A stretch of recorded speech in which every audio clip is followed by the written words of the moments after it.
let's say we were doing geoengineering because we wanted to make the weather a little bit better. There will be monsoon failures during that period. There will be huge hurricanes. The global studies indicate there will be some impact on precipitation patterns. It might involve large-scale regional agricultural disruption lasting a number of years. Potentially 2 billion people could have their food disrupted by such interventions. That the aerosols can, at least in these model simulations or indicated by these simulations, can offset most climate change in most places most of the time for both precipitation and runoff. But it's likely to cause some damage in some places.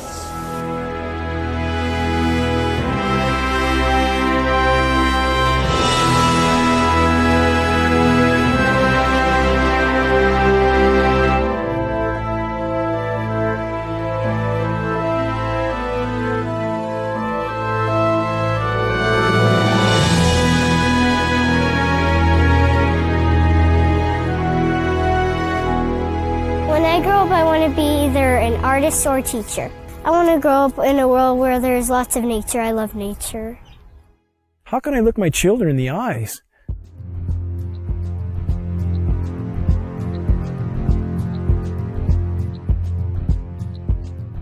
and not try to shed the light on this issue, knowing every breath they take is laden with these metals? I have been forced to conclude that there is no greater or no more immediate threat to anything that lives and breathes than the global geoengineering programs short of nuclear catastrophe. Geoengineering is defined as the artificial modification of the Earth's climate. Geoengineers are proposing spraying 10 to 20 million tons of toxic aluminum and other substances into our sky for the stated goal of cooling our planet. So let me distinguish these two different kinds of geoengineering as clearly as I can. So the first one is we call solar radiation management, and that's the idea that you could put mostly reflective particles or other means to make the Earth whiter, effectively to increase the Earth's reflectivity, reducing the amount of heat that's absorbed by the sun, and therefore exerting some overall cooling tendency on the Earth. I think, though, the initial results of climate models indicate that reflection of sunlight away from the Earth can offset most climate change in most places most of the time. But it will damage some places. We've mostly thought about sulfur, and nevertheless, there might be some good reasons to think about alumina. It turns out, first of all, there's been a lot of work on the environmental consequences of alumina in the stratosphere. There's a bunch of papers going back to the 70s that look at the radiative and ozone-destroying properties of alumina in the stratosphere, and those make you think it might be useful. Do this in just a jet in a very simple way. Make high-quality alumina particles just by spraying alumina vapor out, which oxidizes. So it's certainly, in principle, possible to do that. Since we released What in the World Are They Spraying?, hundreds of people from around the world have began taking rain tests. What they're finding is what many are calling the chemtrail geoengineering footprint of aluminum, barium, and strontium. So we're finding this well-thought footprint internationally, all over the world, wherever they take samples and get a chemical analysis of rain and snow water. This is quite common.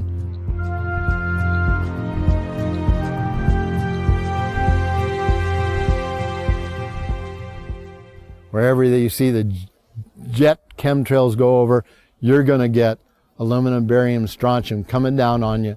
Why would we not believe it's happening when what we see in the sky matches exactly the expressed goal of numerous geoengineering patents, about 160 or more? Why would we not believe this is happening when every element showing up in the rain tests are the primary elements named in those geoengineering patents? Why would we not believe this is happening when we have escalating levels in very short time frames, as short as 5 years? We see rain levels of aluminum, for example, escalating as much as 50,000%. California air quality studies do not show these metals migrating from China. And it's of recent origin, so this bombardment of heavy metals that's raining down on us is coming from somewhere. Why would we not believe geoengineering is occurring when the weather patterns are so altered here in exactly the manner stated by geoengineers and reports on the consequences for geoengineering, which are diminished rainfall, which are increased ozone destruction? We have a massive ozone hole in the northern hemisphere now.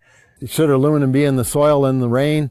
And yes, it should be in the soil. It's naturally there. Always was there. And should it be in the rain? Well, absolutely not. But the standard reply has been your samples are contaminated But since we are getting samples now that show zero aluminum, and we're getting lots of barium and strontium and zero aluminum, so that just proves that if there was dirt in our samples of some sort, dust blown up from the ground, we should get some aluminum in some detectable quantity. The primary ingredients in geoengineering are specifically the oxides of metals, including aluminum oxide.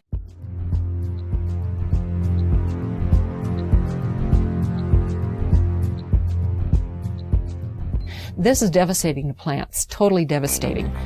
The trees are dying. Why? Approximately 2 years ago, I rode in the back, and you can ride in the back of my place for miles. You can go all the way through the woods, creeks and everything, and it was, I say was, gorgeous. And the day before yesterday, I took a ride, and I rode in the back, and what I found was total devastation. As I pointed out before, Michael, we're seeing, as in this example here, very hardy native plants completely flash out dead. That looks like it's been hit with some kind of a chemical.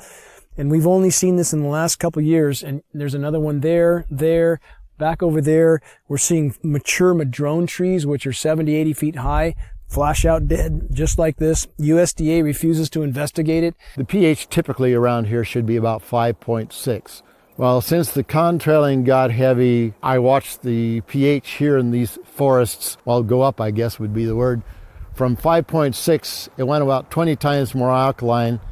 Very big red flag of fallout from these materials are pH changes to the forest floor. We have very extensive studies from the U.S. Department of Agriculture on the soils in our region, and those soils have changed in 5 to 6 years. The pHs have changed in this area as much as 10 to 12 times toward alkaline in 5 to 6 years. I've personally been in the forest testing with USDA soil scientists who just scratch their heads and seem to have no explanation for incredibly profound changes in pH, which is affecting the ecosystem here tremendously.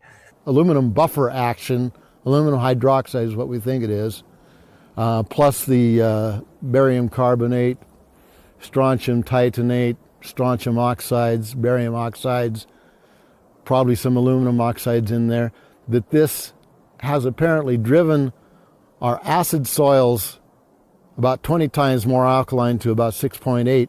There are simply too many dots here that connect. Our skies are almost never blue anymore. That is a named consequence of geoengineering.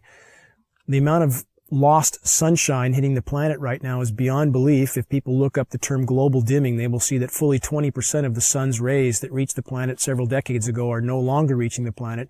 I mean, that's a profound change that few people even know is occurring. And you have very visible occurrences in the sky from the aircraft, a very visible sun-blocking, expanding, dingy trails that are exactly what geoengineering patents describe. Heavy aluminum, I'm talking like in the 40s and 50s up to 3,000, 4,000, 5,000. That's still common.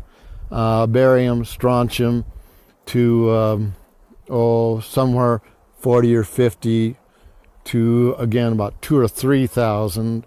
Same for both barium and strontium. Where is this mountain of metal coming from? Why is asthma, ADD, Alzheimer's, autism, all elements related in many studies to aluminum or particulate inhalation?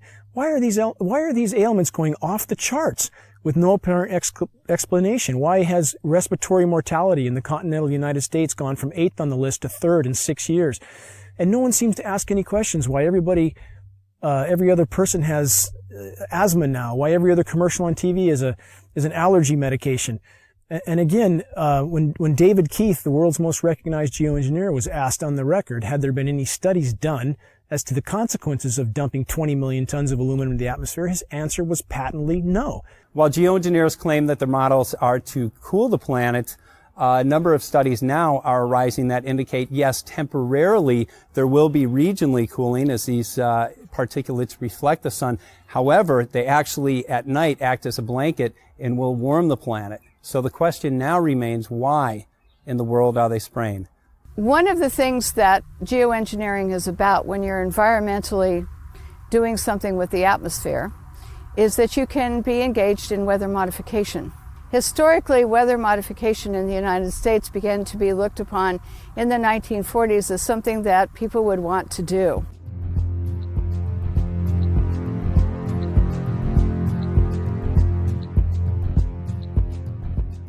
And so they started looking at making it enhancing snow, enhancing rain. They started looking at hurricane control. There was a whole bunch of projects in the 40s that started.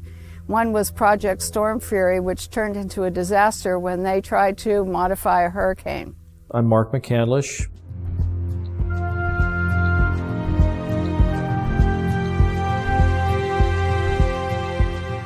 And for the better part of 30 years, I worked in the aerospace and defense industry.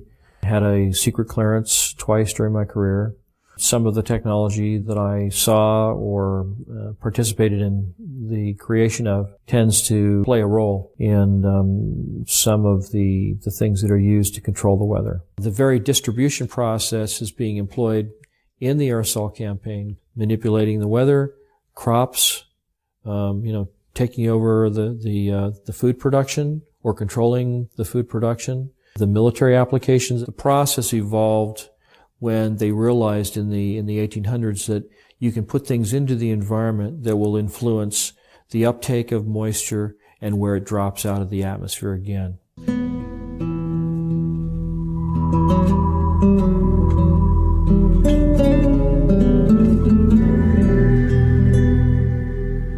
name is Scott Stevens.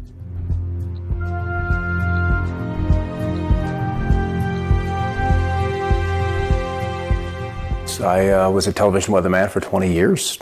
These chemtrails are absolutely required to impact whatever weather event they were designing. And the trails were an absolute necessary ingredient for them to achieve their weather modification goals. So we're finding the aerosols, the metal particulates, all of those can be used and leveraged to create weather events that are several standard deviations or outside what would be typically normal. When the geoengineering really got underway with the Russians in the mid-70s, we ended up with snow in Miami. We ended up with frost deep into Mexico. The bizarreness of the weather really exploded on the scene when weather engineering got going in the mid-70s. The Dakotas, in winter, they recorded a temperature of almost 100 degrees, 94 degrees. It broke the former record by 32 degrees. There's very profound things that people don't notice. Blue skies almost never. We almost never have dew on the ground. That's a known consequence of geoengineering if they did it, which they appear to be. It sucks the moisture out of the atmosphere. It doesn't descend, doesn't form dew. We have massive temperature disruptions. People are starting to wonder, why is it 80 degrees one day and then snowing the next day at 50 degrees or 45 degrees and then back up to 80 the day after that? When you push and pull the climate with these manipulation programs, of which there's a mountain of data to corroborate their existence, then you start to have massive fluctuations in the system. And we saw in March in the continental U.S., there were 15,232 temperature records broken. That's profound. Some of the daytime highs, the former records were broken by as much as 32 degrees. Don't people wonder what in the world is going on? Whether they want to make it snow at 45, 46, 47 degrees. I remember when 38, 39 was a big deal. Those kind of snowfalls in the upper 30s. And now that's been pushed into the 40s. There's a patent called ice nucleation for weather modification. This is a patent from NASA. It can be found online in its full form. This patent is for the creation of artificial snowstorms from what would have been rainstorms. However preposterous this sounds to people, if they look up Chinese create snowstorms, they will find a long list of articles where the Chinese Bureau of Weather Modification openly admitted that they were creating snowstorms until they did $1 billion worth of damage in Beijing. So my question would be, if the Chinese can do this, and NASA has a patent for the same purpose, why would we believe snow events here are natural when it's snowing now regularly at 45 degrees, sometimes 50 degrees, heavy, wet, concrete snow that's full of aluminum, full of barium, full of strontium? Consider the ice pack in their first aid kit that can sit dormant at room temperature for decades until the chemicals are mixed together, at which time it creates ice. As an on-air meteorologist, I had a responsibility to my audience. There were storms that were not behaving as they were modeled or they historically would have responded. If you can control where moisture is collected and where it's dropped, so to speak, in the form of rain or any other kind of precipitation, then you can really, you can do everything. You can steer the weather system. If you want to be able to manipulate the weather, one of the things we know about the materials that are being used in the aerosols, we've seen everything from aluminum oxide, barium salts, strontium, copper sulfate, potassium iodide, a number of different kinds of things, each of which have different levels of reactivity with the moisture in the air.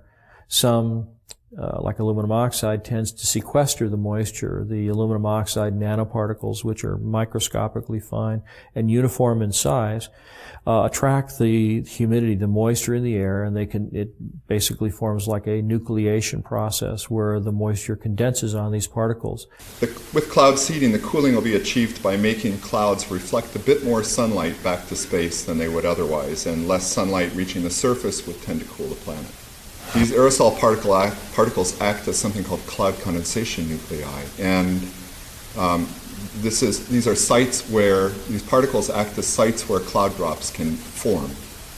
Well, the one thing that we know has happened is because these are nanoparticles and they float like mad with a little bit of moisture added to them, they go over the Continental Divide and they dump all of California's rain into the Mississippi Valley, which is the reason they're having floods and tornadoes and fierce storms and odd weather back east.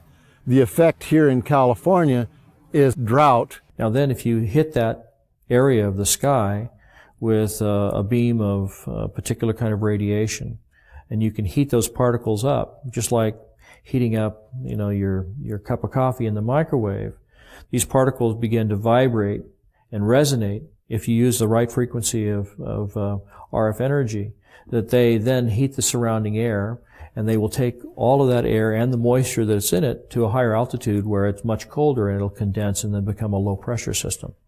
Well, there's a couple of locations where they tend to be very interested in leaving their trails.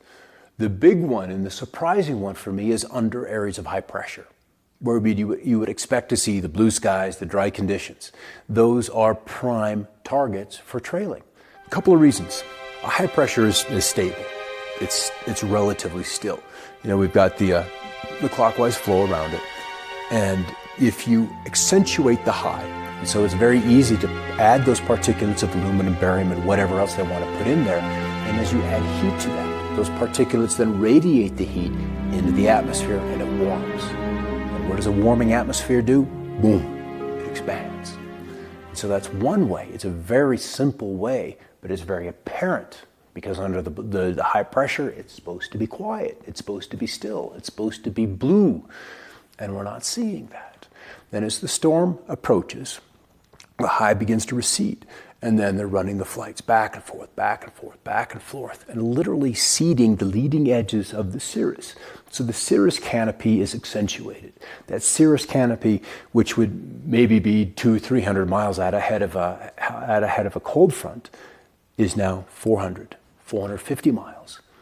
Based on geoengineering data, it would appear the Pacific Northwest gets an excessive amount of the fallout from these programs because much of the weather, much of the precipitation and the storm tracks and the jet stream move across us.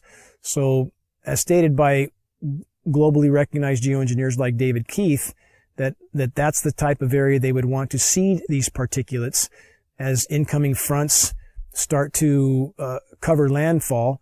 And that's exactly what we see here. When there's any kind of incoming front, we see jets everywhere. The global studies indicate there will be some impact on precipitation patterns, and obviously there's a lot more opportunity for work in that area. After studying my time-lapse surveillance, one of the reasons I discovered for the trails was that the persistent ones would break, they would misshapen or deform, and other planes would come along and precisely mark off those locations of deformation. And you're not going to get that with a regular fleet, so this had to be one of the primary purposes for chemtrails, in my opinion, was to measure off where we have these discontinuities showing up in the atmosphere. And in doing these actions and discovering those zones where there's different energies in the atmosphere, I think that plays very closely into their weather engineering programs of mark, surveil, and then that data goes into a weather model that they can then use to forecast or, once again, engineer the weather to their designs. But you can also influence what happens locally with the atmosphere by painting the materials that these aerosols are made of with different kinds of radio frequency or RF energy, radar, microwave, the HARP system. You know, HARP is an array, a field of antennas, radio frequency antennas. They're 72 feet tall, and they have a cross dipole across the top that's about 60 feet in each direction. 180 of these are in the array today, so you can imagine this field of antennas. What happens is by firing each one, they produce radio frequency energy that normally comes off of an antenna, spreads out rather rapidly. Same principle.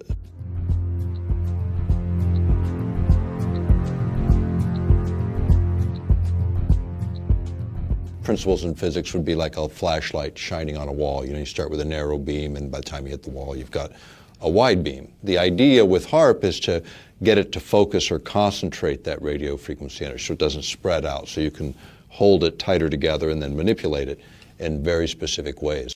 Weather control is a broad topic, so there's lots of ways to control and manipulate weather. HARP is one of them, because you also have private sector companies getting into this business of weather modification. In the case of HARP, do you need, people always ask me, do you need particulates dispersed in the atmosphere to make more effective? You actually don't. Would it make things more possible? Could you enhance certain effects? Probably so. Could you control energy distributions more efficiently? Probably so, because you're putting in conductors or you're putting in reflectors, you're putting in particulate material. If you've ever experienced a hailstorm and you've picked up one of the hailstones and you slice it open with a razor blade, you'll see that it's layer upon layer upon layer of ice. Now, hail is usually formed where you have a low pressure system where there's a tremendous updraft of air. The air gets warmed up by the sunlight ahead of the storm. The air rises. It takes the moisture that's in the air up to a higher altitude where it's much colder. The moisture begins to condense into water droplets, but the updraft is so powerful that the water is carried to extreme altitudes where it freezes. And it begins to fall. And as it falls, it starts to be caught up in the updraft again, so it's circulated up into the air again. And so each time it's lofted up into the atmosphere, more of the moisture that is condensing on the outside of this nuclei of ice begins to form another layer. And each time it's caught back in the updraft, it goes up again and it gets another layer of ice. And so if you have a system like HARP working in conjunction with aerosols, chemtrails that are spraying in the air, you can actually create updrafts that are so powerful that you can have these hailstone circulation patterns going over and over again, where you get hailstones the size of baseballs or even softballs.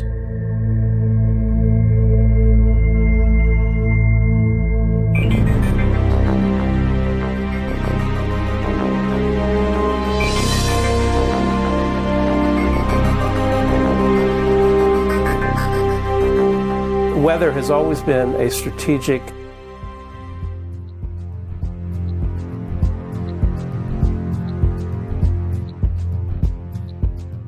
desire to control by the generals, whether it was Napoleon marching towards Moscow, or Hitler in his Russian campaign, or our own Pacific Fleet trying to understand typhoons and use them for our strategic advantage. War and weather are very closely connected. And they've been connected ever since about 1812 or so, maybe earlier than that.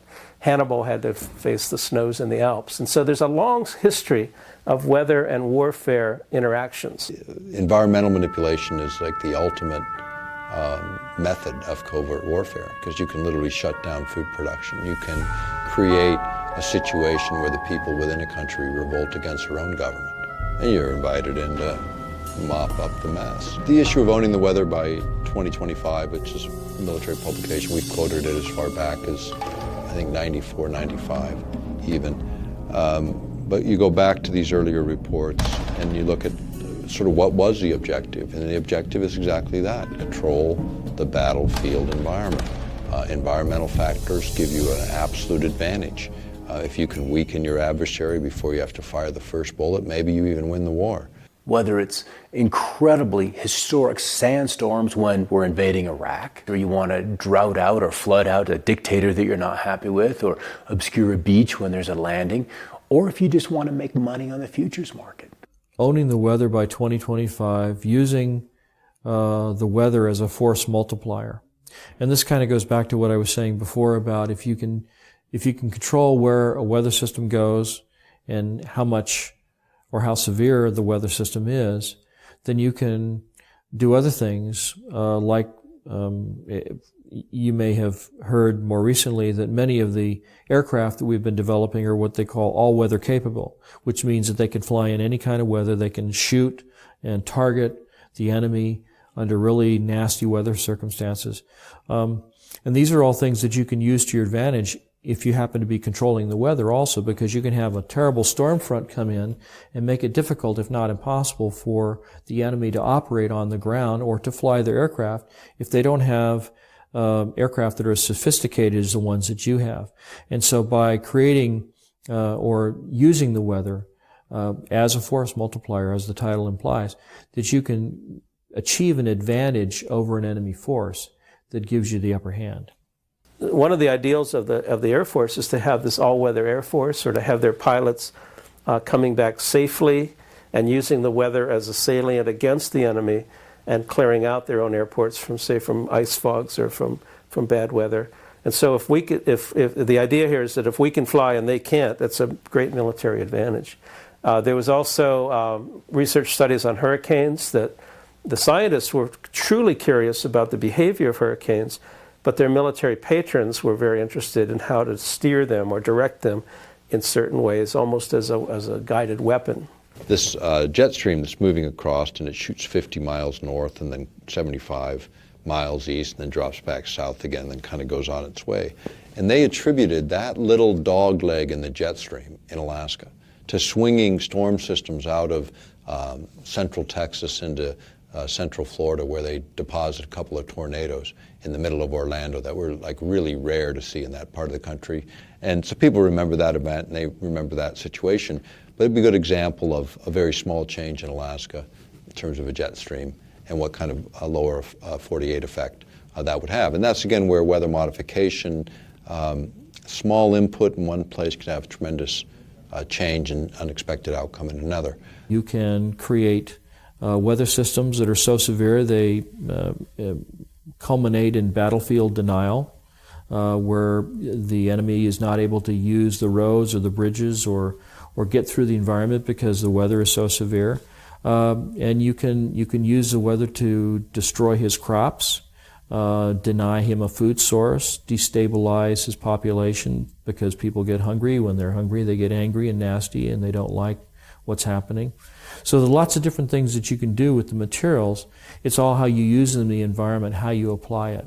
One of the biggest concerns of early cloud seeding, weather control activities by the General Electric Corporation, came from their lawyers who thought that the corporation was totally vulnerable to lawsuits, because if they started to make fair or foul weather, the people down below in Massachusetts or downwind of Schenectady could institute massive lawsuits that could put GE out of business. So the first response to weather control from their in-house lawyers was to shut it down, was to give the project to the military and ask them to do it, with the GE lawyers only being the consultants on the project. So they were allowed to suggest and design certain activities, but they weren't allowed to touch anything or throw anything out of the plane. The United States government during the Vietnam War perfected weather modification techniques, and also they perfected releasing toxic chemicals like Agent Orange over many areas to defoliate land, trees, grasslands, and other areas.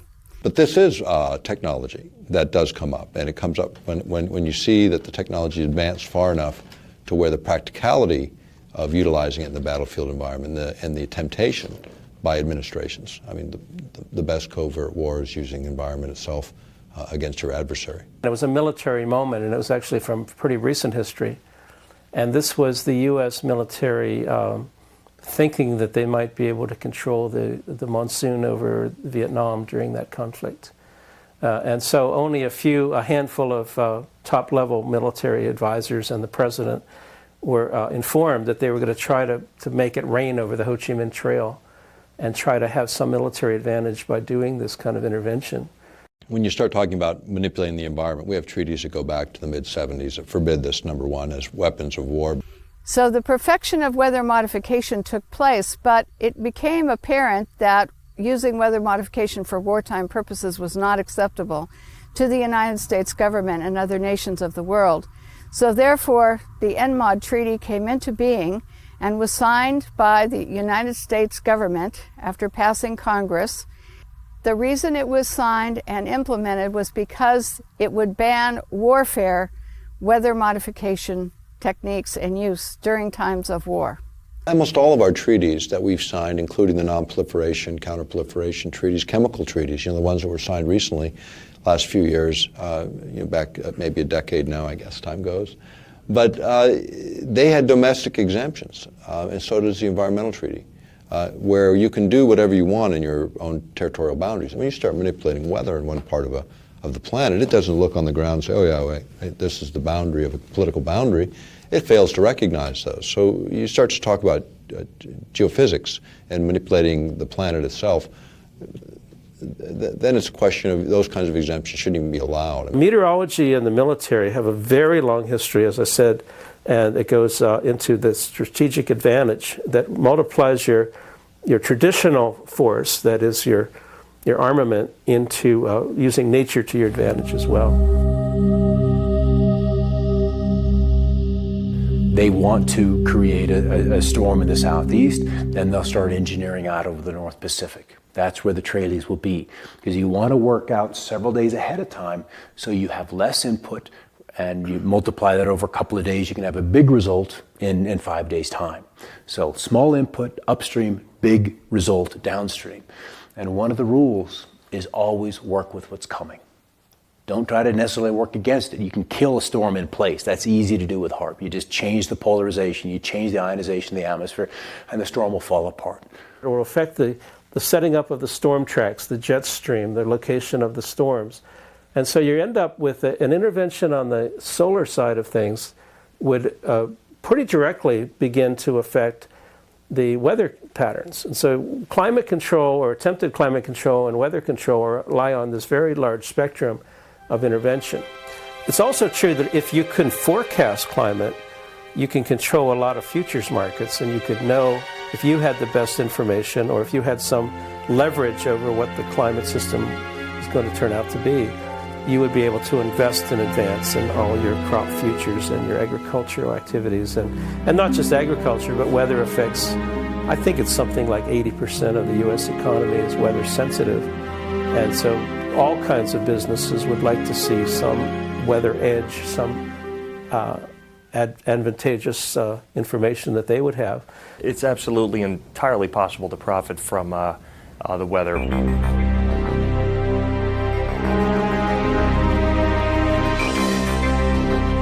My name is Michael Agnew. I'm an independent trader.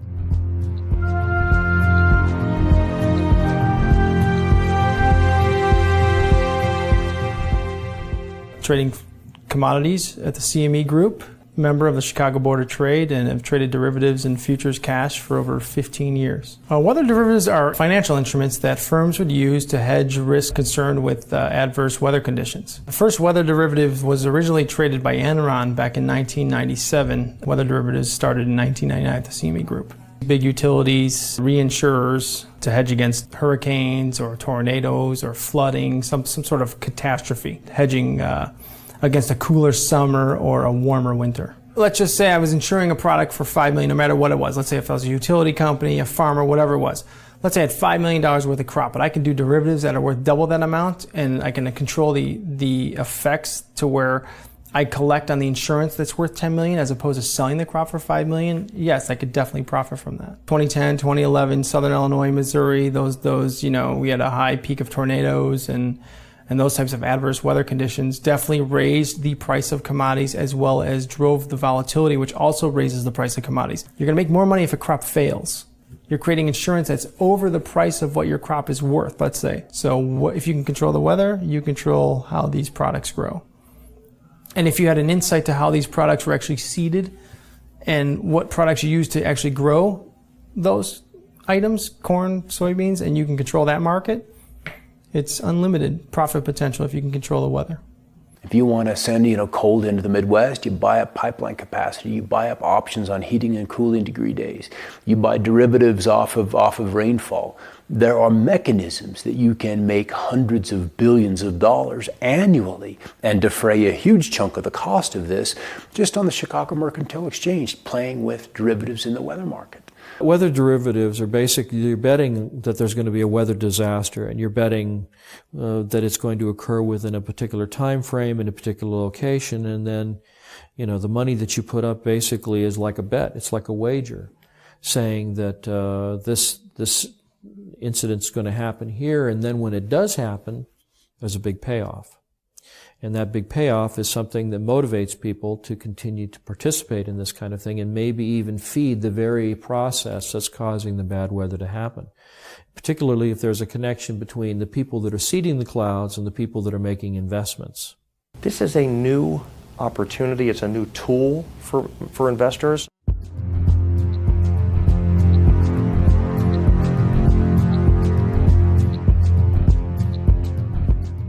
Even if someone has no interest in, going on the offensive side and buying things, it definitely behooves them to be aware of what's going on out there. The extreme weather is here, and it's not going to reverse itself. The weather event has to be severe. Ionospheric heating, in fact, these instruments, when they were first utilized, which is in the former Soviet Union back in the 70s, they started out then, they still call these ionospheric heaters because in one mode of operation, you can literally create above this instrument on the ground, you can heat an area up to 30 miles in diameter in the ionosphere. So you heat it up, and by heating it, it literally raises it. So then imagine this column moving up several hundred kilometers out, and then the lower atmosphere begins to rush in and fill that vacant space, that void. And as a result, you're altering pressure systems for quite a distance, which of course alters the weather. You're also able, if a jet stream is coming in the air, you're able to alter its course. And if you alter a jet stream, even a small amount, then the swing factor on the other end, you can move it. So you're moving storms, say, out of the Midwest onto the East Coast, or this kind of thing, by just swinging it high in terms of its flow and getting it redirected. Okay, so now if we look at precipitation, much has been made of this issue of damage from precipitation. Which the particulates that these trails have introduced into the sky are, let's just say the storms can develop more violently, more quickly, in places that are not necessarily as where you would expect them to be. And so we see more flooding. We see more intense droughts. We see rainfall rates of 1 to 2.25 inches an hour that are just bizarre. And sometimes even rainfall, 1.25 inches a minute is just unheard of. And so you have an area that's already been heated by the sun's rays, and then you have the aerosol drift in over that area, and it's reflecting both ways. It's reflecting the heat of the sun back out, but it's also trapping the heat that's already been created there by the sunlight. So it will actually create more heat and trap heat inside and closer to the atmosphere. It can actually exacerbate global warming problems. And if you become more aware of what's happening, where the global commodities are, what extreme weather events, you're one step ahead of them.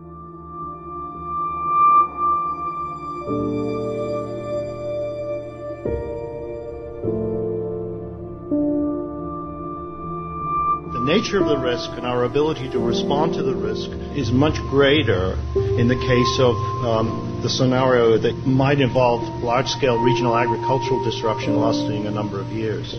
So the agenda was drought. The agenda was to kill the storm, at least in that one particular spot. You see a tremendous and significant loss of property and crop production. Many times this will cause farms to go out of business. And when farmers go out of business, they usually have to sell. And then if there's somebody waiting in the wings to buy their land and then turn that land over to the production of genetically modified crops, you can see where there would be kind of a strategic advantage there. There's something that happened in the Midwest, and I'm sure everybody's heard about the flooding in the Midwest. And what happened is George Soros and his big corporate monolith went in and started buying up the farmland. So not only is it creating all these stresses, it appears to be a corporate land grab.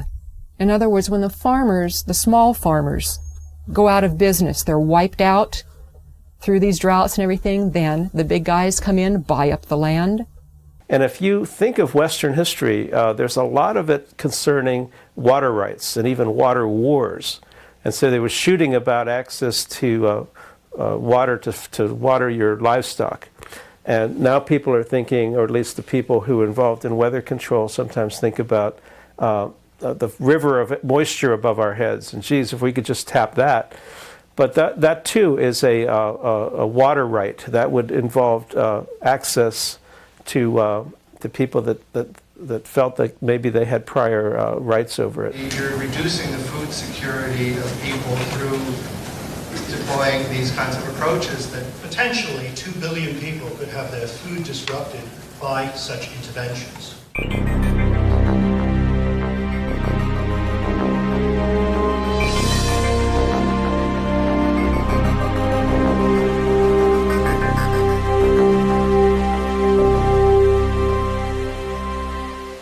I've been an organic farmer my entire life.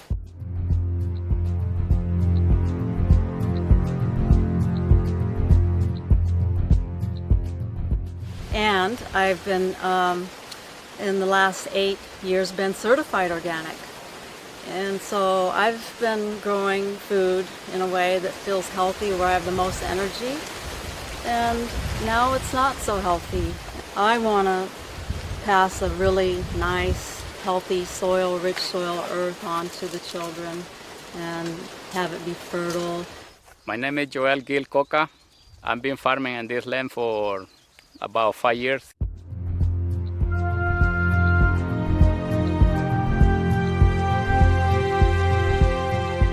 Since 2007, and I'm certified organic since 2001. 10 years ago, when I started working for myself, we can grow cilantro, no problem. We can grow basil, no problem. We can grow Chinese cabbage without get trouble, or any vegetable. But 10 years after, 5 years after, everything started declining. Could you add some of the environment that affect a large population? The answer is absolutely yes. I started seeing chemtrails being laid overhead more frequently and noticing the change in the crop production. What we see in our area, anytime there's convective clouds, anytime there's a large cumulus cloud forming and beginning to rise, we hear aircraft in the vicinity, we see them actually flying over these convecting clouds, and then in a very short time, before those clouds generally will drop any precipitation, we'll see the entire cloud more or less dissolve into what looks like a massive smoke bank. If you can control the weather, then you can control where the rain falls or where it doesn't fall. And if you can do that, then you can control whose crops survive and whose crops thrive.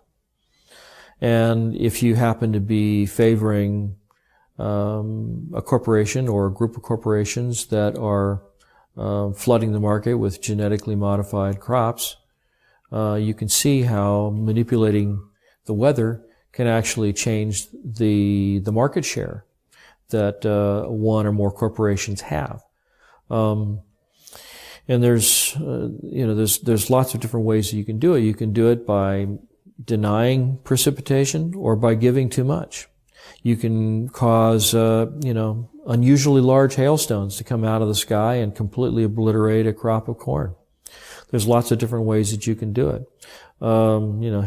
Tornadoes rip up an entire town, like Joplin, Missouri, I think it was.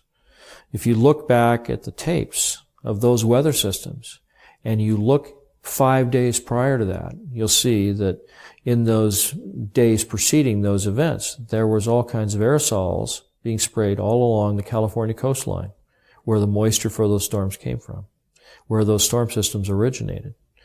It's insidious when you think about it. Well, Mike, I've seen since the chemtrails have come, there's a direct correlation with the way the food doesn't look as healthy and vibrant, and less of it, and that concerns me.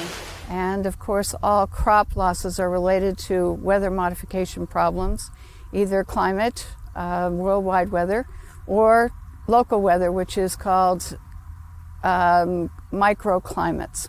And these microclimates definitely determine what crop grows where and in which community. And so therefore, without stable microclimates, we cannot produce as much food for the rest of the world and ourselves as when we have a more stable microclimates, not only in the United States, but in other countries as well.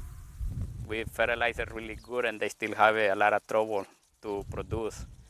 And I think this is not fun because we're losing a lot of money put them into this kind of production. In 2008, 2009, 3 times I lost my complete planting of Chinese cabbage. Weather events is one of the key components to most commodities that are traded. Let's just say your agricultural group, corn, soybeans, wheat, something along those lines. Weather is by far the largest affecting factor in the price of those commodities. If one farmer's crop fails, we have a major crop failure, say in corn, now that's going to affect every other company that uses corn in their manufacturing process. There's going to be less of it. And anytime there's less of something, that creates a price rise. Demand rises. Okay, because there isn't any of it. There's only one thing. You've got 5 people that want it. So they're going to pay more money for it. The companies know that. So they're going to hike the prices up anyway. The consumer actually sees the big brunt end of the higher, costs in the commodity due to the adverse weather condition. Obviously, the consumer will pay that price. I've noticed that the rainfall is less predictable, and then when it does rain, it does rain periods of time that's more like longer periods. So not only do we have the pollution, not only do we have stunted growth, but we also have changes in weather. And it's been severe changes in weather all across the globe.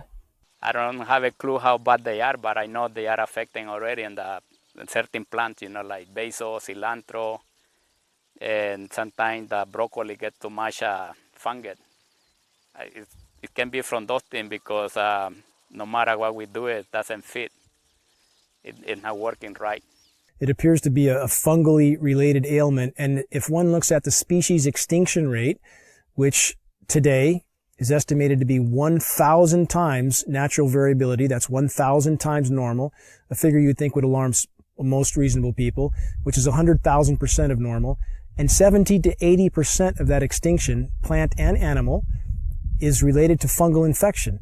Geoengineering particulates are known to proliferate fungal reproduction. Abiotic stresses are drought, cold, heavy metals, excess moisture in the soil. And Monsanto has a patent that actually addresses all of those abiotic stresses. And the plants that it addresses is everything from apples to zucchini. 2011 was one of the worst years for things that create abiotic stress.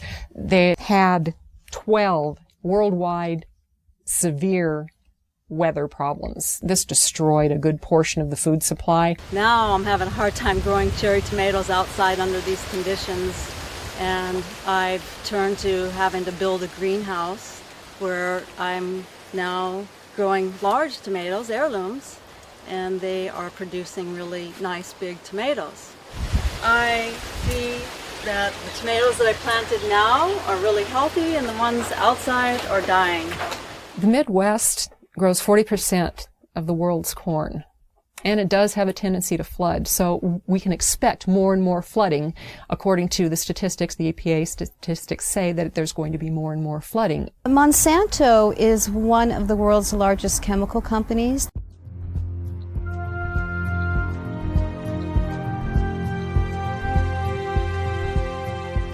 They also own 90% of the seed companies in the world right now, and they are the largest company putting out genetically modified seeds. So what does Monsanto do? Corn is the lead-in because corn is in just about everything. Corn is the main crop. And Monsanto leads in with corn products before it does anything else. So what we have is Monsanto leading in with a drought-resistant corn and an abiotic stress-resistant corn. The drought and the flooding, it's all the same patent. Monsanto has a patent for abiotic stress. Abiotic stress is the drought, it's the flooding, it's the excess soil, it's anything that's going to stress a plant. GMO is genetically modified organism, and it's also called GE, genetic engineering. Well, the history of farming has been a farmer will plant a seed into the ground. There will be nutrients in the ground that will enable that plant to grow. And then at the end of the growing season, they will take some of the seeds and they will save them for next year, and they'll grow their next crop. But what is going on with the genetically modified seeds is they're what's called terminator seeds. A terminator seed will not produce other seeds.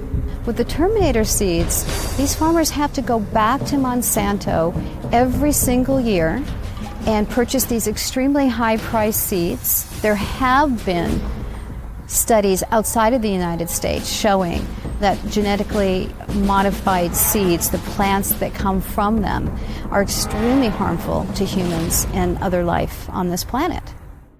When I started farming, I produced 100% my crops, but in the last 4 years, I've been declined to 50-75% if I talk into later crop, because I've been lost everything. And that's why I start moving all different crops so I can cover the loss. Well, my food production has declined at least by 60% in the last, 10 years. I've noticed banana stalks are smaller, and certainly the tomatoes, I'm hardly getting any. I used to get bushels of tomatoes, and now I can barely get a bowl. My concern, it can be, it's possible if we're going to run out of business if they continue doing that. They really need to stop it doing. That's all I believe, because we cannot change the system, the mother nature. We have to keep going the way it is. It's not possible. On the other hand, heat stress is going to be one of the things, or thought to be one of the things, that might limit production of crops throughout the tropics. And so there are some questions of trade-offs of, if you think you're going to benefit many people and harm some people, how do you deal with this issue of equity, and what are the options for dealing with that? A really interesting thing that I found is that the EPA has concluded that incidents of heat stress, drought, flooding, cold, any type of abiotic stress is on the increase. And loss due to that is going to double by 2030. Then you put yourself up as the solution. So when all of this weather comes and wipes you out, or you have a drought problem, drought, we've got the seed for you. Here's our drought-tolerant corn just for you, and it'll solve your problems. Oh, by the way, you have to sign this agreement, this 40-page agreement, so that when you go ahead and plant these seeds, you now belong to Monsanto. The weather disasters seem to be directly correlated to an increase in Monsanto sales. So there will be the have and the have-nots. And one of the things that's being discussed under global geoengineering is which countries will be the haves and which countries will be the have-nots when that type of climate remediation is undertaken by many people at a certain level, mostly private corporations funded by the U.S. government, they are hoping. The fact that it's cheap isn't necessarily a good thing at all, as I'll come to in a second. The fact that it's cheap is part of the hard problem of governance. The fact that it's cheap means any small state or even conceivably individuals could do this, and that is a very dangerous thing. There's only probably under $10 million per year, and maybe far less than that, being spent on geoengineering research. It's a mix of a handful of government grants and some private money, including support from Bill Gates Bill Gates invests in geoengineering. Geoengineering destroys crops. Monsanto supplies the seeds to replace those crops. Bill Gates invests in Monsanto. So Bill Gates makes a ton of money. Monsanto makes a ton of money. And the small farmer gets squashed. Corn prices go higher because of a severe drought in this country. Where 41% of the country or the world's supply of corn comes from. So corn prices are higher, the farmer has more money, so what does he do? He buys fertilizers, which drives up the mosaic stock, or he could purchase genetically modified seeds from Monsanto. You've got severe drought in Africa. In 2011, there was a severe drought. This is causing nothing but death. It's causing starvation. It's causing malnutrition. It's causing a severe water shortage. How do you grow anything without water? You cannot grow anything without water. So what does Monsanto do? They say, oh, we got a drought-tolerant corn for you. There's been an excessive push to get bioengineered crops into Africa. They look at severe conditions as an opportunity. They're disaster capitalists. Okay, so here you have farmers, and they've got flooding, they've got droughts, they've got everything that totally wipes them out. So what happens? Okay, if they plant it early enough in the year, they can go ahead and try and plant again. So buy more seed. Okay, buy Monsanto seed. So they're just raking up on that end of it. Okay, so if you can create enough weather manipulation, you can shorten growing seasons, you can create enough of that disaster, and you've got the seed supply, they've got to come to you.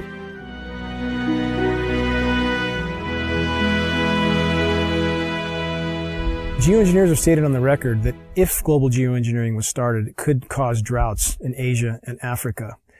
And they state that to the American public for probably obvious reasons. Why would they tell the American public that it could also cause droughts here? Why wouldn't it cause droughts here?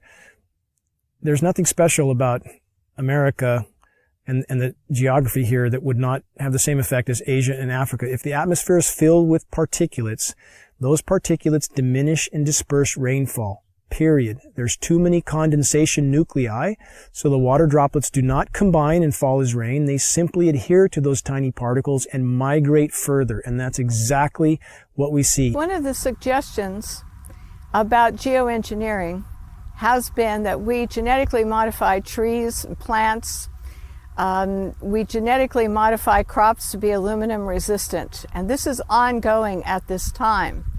And part of the geoengineering scheme is to say we're going to put all these chemicals and particles into our atmosphere, which is going to cause air pollution, water pollution, changes in soil pH, and could disrupt agriculture crop production to a great degree.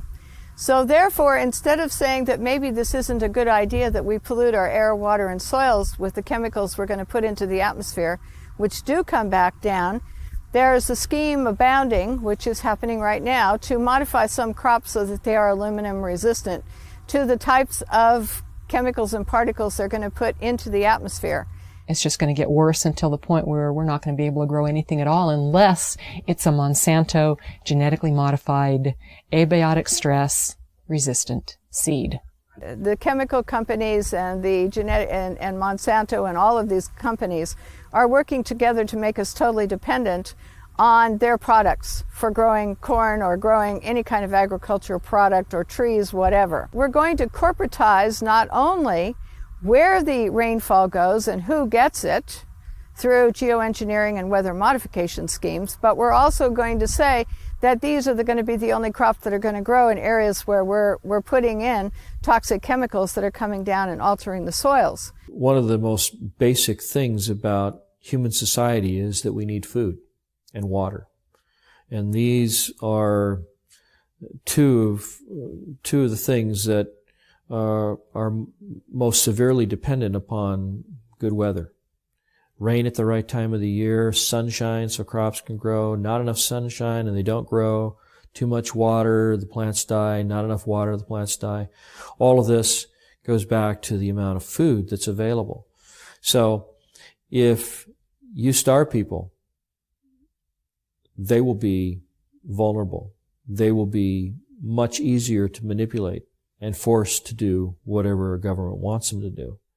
So if you control how much food there is or its availability through things like the weather or using the weather as a strategic tool militarily, you can, dramatically influence what's going on in a country.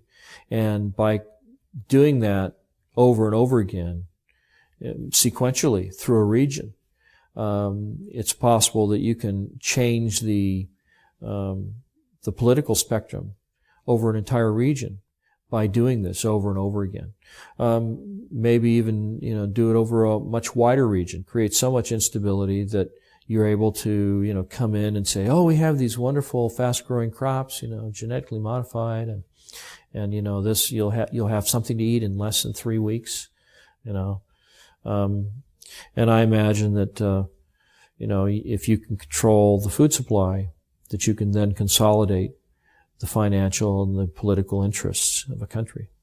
Could predicting the weather enable a group or specific entity to profit from that knowledge of knowing what type of weather or weather pattern will be? Absolutely. That's what all commodities are driven by. They're driven by predicting the weather, how the weather will be in a certain location, and that directly is correlated to the price of that commodity. Absolutely. There's no doubt.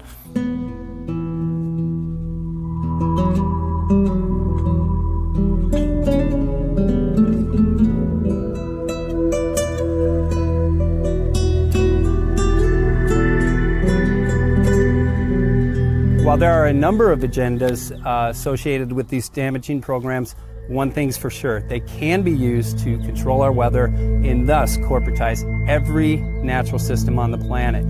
This enables certain individuals to consolidate an enormous amount of both monetary and political power into the hands of a few at the expense of every living thing on the planet. Just by definition, the geoengineering programs are a direct assault on the most elemental aspects of nature. What we're doing when we modify the weather is we're changing the world's climate and we're changing the microclimates, and we are doing it. There are things we can say for certain. There's a mountain of metal raining down on us. We are certainly breathing that metal. We have documented from the computer modeling some unintended consequences. If such a contamination is present, shouldn't we investigate? Shouldn't local agencies investigate, which they have patently refused to do? There's no question that large-scale climate engineering is untested and dangerous. I would disagree quite strongly that it doesn't exist. I think that the capacity to do it in engineering terms most certainly exists, and that's part of the reason we have to think seriously about how we manage that. We are breathing a mountain of metal, and that can't be denied. If geoengineering continues and the weather manipulation continues and genetic modification continues overtaking, we're going to lose our ability to grow good, nutritious food. We are going to lose our ability to thrive. I personally consider this ongoing toxic dumping into our atmosphere to be, along with nuclear radiation, the most dangerous threats to our health and to our environment.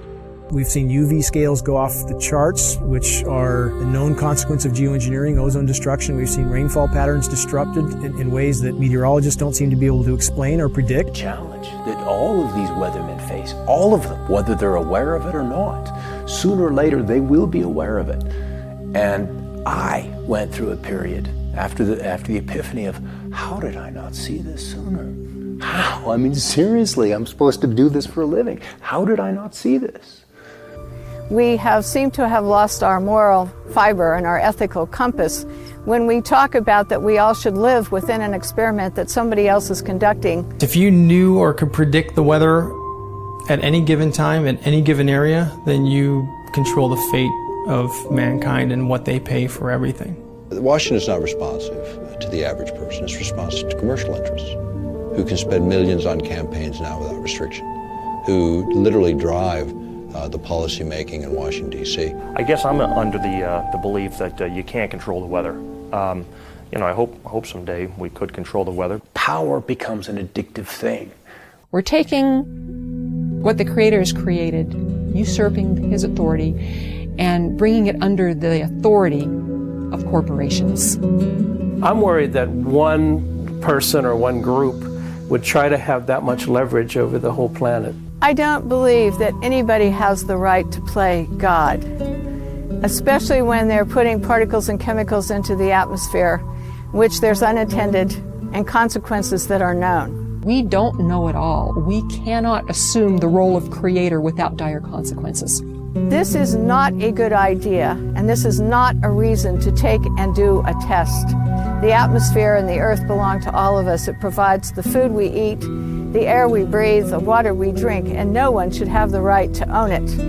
The biosphere is at risk from top to bottom. Though you have climate scientists calling for emergency geoengineering due to events like methane mass expulsion, which appears to be occurring in the Arctic. It would have a significant impact on the way that we operate. Notice it also has enormous political, social, and economic implications.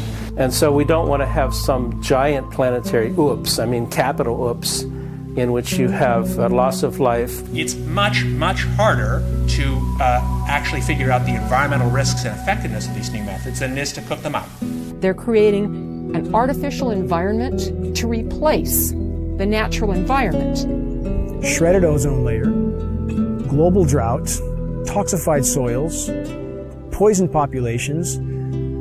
Don't these issues matter? Affecting ecosystems in ways we've never been able before. The whole concept of literally playing God with the technologies we have at our fingertips today. And however the climate changes, wouldn't we be better to let the planet react on its own instead of trying to play God? It doesn't have any benefits to society at all. It doesn't benefit the plant, it doesn't benefit the farmer, it doesn't benefit the environment. It's all about money, and weather is another form of commoditizing, a way the Central Command Group can commoditize another form of our life. The EPA has stated that there is going to be more weather, and they're attesting it to climate change. Well, I agree. It's changing. The weather's changing. Now, the real issue is it natural or is it man-made? And if it's man-made, who's doing it? Is it the geoengineering guys? That's what I believe as geoengineering continues, that whatever changes are happening to the planet, we will exponentially worsen those changes and poison everything in the process. And indeed, with the amount of metal falling on us, that poisoning appears to have been occurring now for quite some time. Why are you spraying that stuff in our sky? It's accumulating massive amounts of wealth in very few hands, and that's what they're trying to do in all aspects of these economies. The money's not worth it. This is my future. I encourage people to get involved in the projects they're interested in, whether it's this one or some other one. To thrive, we need to organize locally, nationally, and globally to expose and stop this practice immediately. Please quit free riding on our future. But do what you can do, and I think that's really the answer for all of this, is recognize that there's a network more powerful than the internet. It's a human race, and we are connected in a way that's quite powerful. The fact is, acting on what we know to be right and true, doing something about what we care about that we can do. Please tell everyone you know about this. Bring this message to community meetings, demonstrations, and other public events. The work we're doing will provide cover for others to come out. And I'm most interested in whistleblowers. Send this film to environmental, farm groups, media groups, ADD, Alzheimer's, asthma groups, and other organizations that would do something if they only knew. Because we deserve a future. And if you control the weather, you're going to control the planet. It's that simple. Some people address this issue in fear. Some people address it in anger. I address this in faith. Faith believing that we collectively, as human beings, as humanity, have the power and the ability to stop these damaging programs.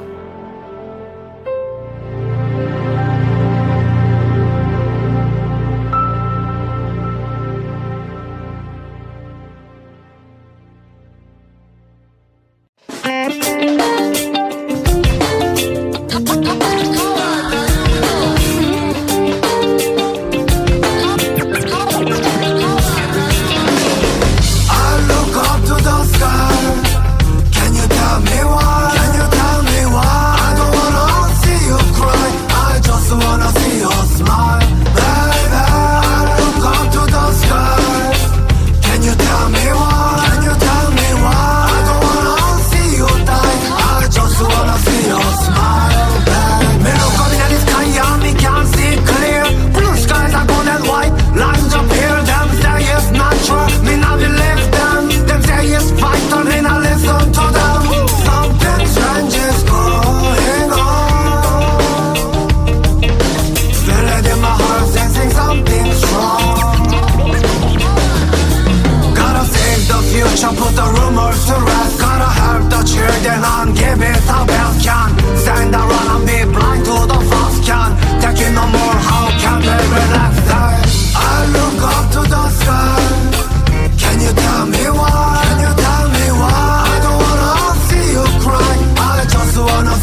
surrender, we can't surrender. Children, our future, we must remember. Oh, don't know what's going on. Yeah, we must stand up for the earth. Oh, don't know what's going on. Turn down, we must stand up for the earth. I look up to the sky. Can you tell me why? Can you tell me why? I don't wanna see you cry. I just wanna see you smile, baby. I look up to the sky. Can you tell me why? Can you tell me why? I don't wanna see you die. I just wanna see you smile, baby. We want the truth, give us the truth. Yeah. We want the truth, gotta save our youth. We want the truth.